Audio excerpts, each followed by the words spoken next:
పిల్లలను చూసొద్దాము అనుకున్నాడులే, కానీ చూడలేకపోయాడు. మానవుడి జీవితము ఎప్పుడు ముగిస్తుందో తెలియదు, మరణము ఎప్పుడు వస్తుందో తెలియదు.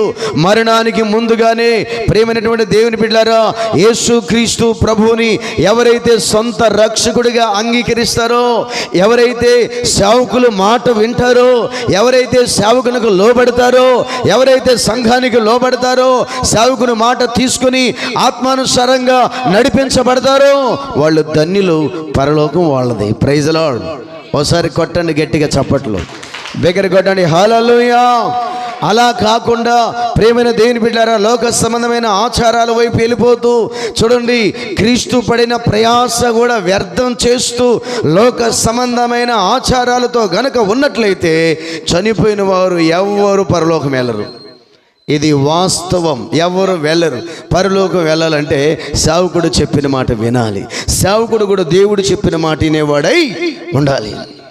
సేవకుడు దేవుడి మాట వినేవాడై ఉండాలి. ఆ సేవకుడు మాట ప్రజలినే వాళ్ళై ఉండాలి. ఆ నాయకత్వం మీద మాత్రమే నిత్యత్వానికి వెళ్ళే ఆ గొప్ప భాగ్యం చిక్కిద్ది. దేవునికి మహిమ కలుగును గాక. అందుకని ఈ ప్రకటకాల సమయంలో పరిశుద్ధాత్మ దేవుడు చెప్పే విషయం ఏంటంటే, ఆయన పరదేశులను ఇంకేంటంట, తండ్రి లేని వారిని ఇంకేంటంట, వేదవరాండ్లను ఏం చేస్తాడు? ఆయన ఆదరిస్తాడు. బుజ్జిని ఆదరిస్తాడు, తన భార్యని ఆదరిస్తాడు, అర్థమైందా? పిల్లల్ని ఆదరిస్తాడు, అలాగే తన కూతురులను ఆదరిస్తాడు, తన అల్లులను కూడా ఆదరిస్తారు.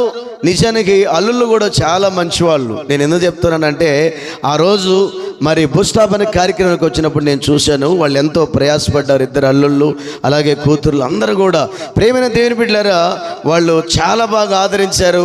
బుజ్జిని కూడా ప్రోత్సహించారు, బుజ్జికి అండగా నిలబడ్డారు. ఆ ఇంటికి మరి వాళ్ళిద్దరిలో అల్లుళ్ళుగా రావడం కూడా గొప్ప భాగ్యమే. దేవునికి మహిమ కలుగును గాక. ప్రేమైన దేవుని బిడ్డలారా, గమనించండి. అయితే వీళ్ళందరూ